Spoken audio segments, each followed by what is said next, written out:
రాష్ట్రంలో వైసీపీకి వరుస షాకులు తగులుతున్నాయి.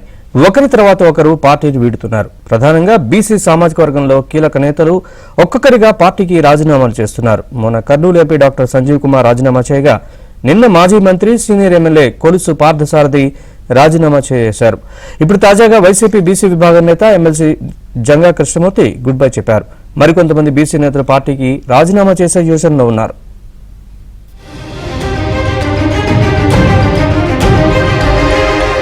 నా ఎస్సీ, నా ఎస్టీ, నా బీసీ, నా మైనారిటీలు అని చెప్పుకునే సీఎం జగన్ కు ఆ వర్గాలకు చెందిన నేతలే ఎన్నికల ముందు వరుస షాకులు ఇస్తున్నారు.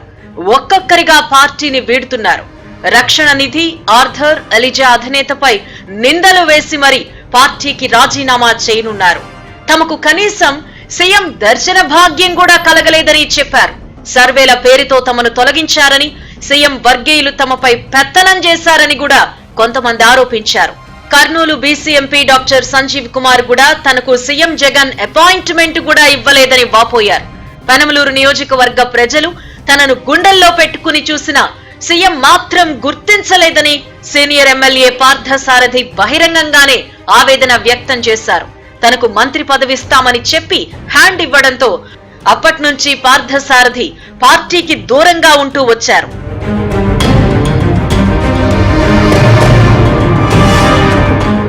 దీనికి తోడు ఉమ్మడి ప్రకాశం జిల్లాలోని కనిగిరికి చెందిన ఎమ్మెల్యే మధుసూదన్ యాదవ్ కు కూడా పార్టీ టికెట్ ఇవ్వలేదు.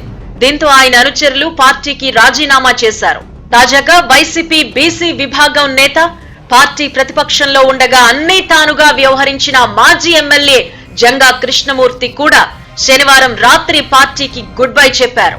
తనకు ఎమ్మెల్యే టికెట్ ఇస్తామని చెప్పి హ్యాండ్ ఇచ్చారు అని, తన సేవలు ఉపయోగించుకుని చివరకు తనను మోసం చేశారు అని జంగా కృష్ణమూర్తి తన అనుచరులతో జరిగిన సమావేశంలో చెప్పారు.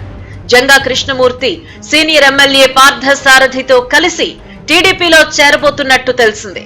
టీడీపీలో చేరేందుకు వీరందరూ ముహూర్తం చూసుకుంటున్నారు.